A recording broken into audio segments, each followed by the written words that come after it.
Momba ny fitantanana ny Ziparka na ny fitoben'ny fiara hitondra ny vohitra nilaza ny teo anivon'ny commune Antananarivo renivohitra fa azahoan'ny tanàna Antananarivo tombony kokoa ny fanomezana ny fitantanana ho an'ny sehatra tsy miankina.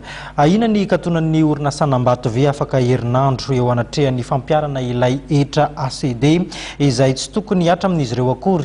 Efa andro maromaro tokoa mantsy izay no nihitsoka tao anatin'ny seranantsambon'ny Tomasina ireo kontenera misy ny vokatra tokony ahondrana etsy ankilany ihany koa nefa tsy afaka manafatra entana ampidirina eto Tanindrazana ity orinasa ity.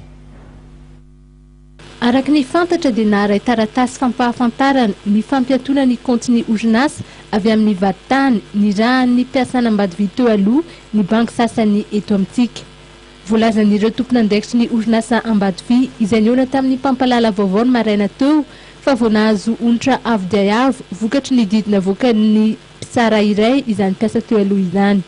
No amafisin'izy ireo fa nanara-dalàna ny fandroahana azy ny taona 2013 ary nomena azy avokoa ny zo rehetra tokony ho azony tamin'izany fotoana izany araka ny fehezan-dalàna mifeny asa ary tsy nanao fitsipahana izany ny tenany.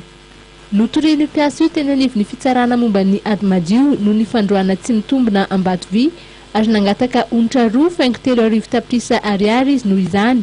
Onitra izay mitovy amin'ny salam-bidy ny karaman'ny mpiasa malagasy iray ao Ambatovy mandritra ny 100 taona raha ny voalaza.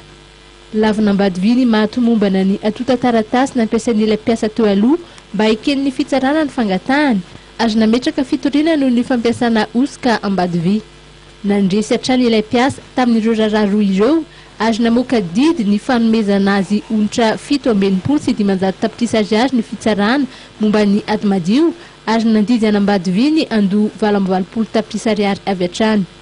No lavin'ny fitsarana adieloka kosa ny fitoriana nataon'ny orinasa. Nampiakatra ireo raharaha roa ireo eo anivon'ny fitsarana momba ny ady madio ny orinasa raharaha izay andalana amin'izao fotoana izao.